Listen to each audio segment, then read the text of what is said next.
அதன் கவிதைக்கு வரவேற்கிறோம். இன்றைய கதை. ஒரு காலத்தில் பரபரப்பான கியூரியஸ்வில்லி நகரில் எலியட் என்ற ஒருவர் வசித்து வந்தார். அவர் அமெலியா என்ற அற்புதமான பெண்ணை ஆழமாக காதலித்து வந்தார். அவர்களின் உறவு மகிழ்ச்சியின் ஆதாரமாக இருந்தது. மேலும் ஒருவருக்கொருவர் அவர்களின் அன்புக்கு எல்லையே இல்லை என்று தோன்றியது. இருப்பினும் ஒரு அதிர்ஷ்டமான நாள் எலியட் அவர்களின் வலையில் சிக்கிக் கொண்டார். அவர் எடுத்த ஒரு தேர்வு அமெலியாவை ஆழமாக காயப்படுத்தியது.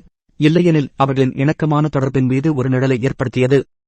வருத்தமும் குற்ற உணர்வும் நிறைந்த எலியட் தான் திருத்தம் செய்ய வேண்டுமென்று அறிந்தான்.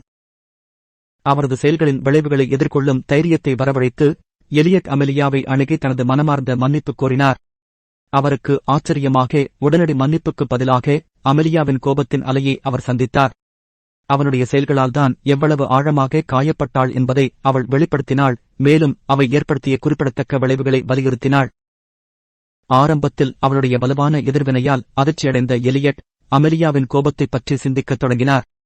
அவளது உணர்ச்சிபூர்வமான பதில் நிராகரிப்பு அல்ல, மாறாக அவள் அவனுக்கான அன்பின் ஆழத்திற்கு ஒரு சான்று என்பதை அவன் விரைவில் உணர்ந்தான். அவளுடைய கோபத்தில் அவன் ஒரு விலைமதிப்பற்ற பரிசைக் கண்டான். அவனுடைய செயல்களுக்குப் பொறுப்பேற்க அவள் போதுமான அக்கறை கொண்டிருந்தாள் என்பதற்கான அடையாளம் மற்றும் அவனுடைய வளர்ச்சிக்கான திறனை நம்பினாள். இதைப் புரிந்து கொண்ட எலியட் விஷயங்களை சரிசெய்ய முடிவு செய்தார். அவர் மனப்பூர்வமாக மன்னிப்பு கேட்டார், தான் ஏற்படுத்திய வலியை ஒப்புக்கொண்டார், மேலும் தனது தவறுகளை சரிசெய்ய நடவடிக்கை எடுத்தார். அமெலியா மாற்றத்திற்கான அவரது முயற்சிகளையும் அர்ப்பணிப்பையும் பாராட்டினார். அவர்களின் உறவு தவறின் பாரத்தால் சிதைவதை விட மேலும் வலுவடைந்தது. சவால்கள் வளர்ச்சிக்கான வாய்ப்புகளாக இருக்கலாம் என்பதை உணர்ந்த தம்பதியினர் துன்பத்தின் மூலம் ஒருவருக்கொருவர் ஆதரவளிக்க கற்றுக்கொண்டனர். பாதிப்பை ஏற்றுக்கொள்வதில் அவர்கள் தங்கள் உண்மையான வலிமையையும் நிகழ்ச்சியையும் கண்டுபிடித்தனர். எலியட் மற்றும் அமெலியாவின் கதையிலிருந்து பாடம் தெளிவாக இருந்தது. உண்மையான அன்பு தவறுகள் செய்யும்போது கோபத்திலிருந்து வெட்கப்படுவதில்லை.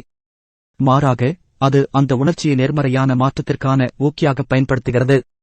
பொறுப்புக்கூறல், நேர்மை மற்றும் வளர்ச்சிக்கான பகிரப்பட்ட அர்ப்பணிப்பு ஆகியவற்றின் மூலம் அவர்களின் காதல் நிலைத்து செழித்து கியூரியஸ்வில்லியில் வசிப்பவர்களுக்கு நம்பிக்கையின் கலங்கரை விளக்கமாக மாறியது.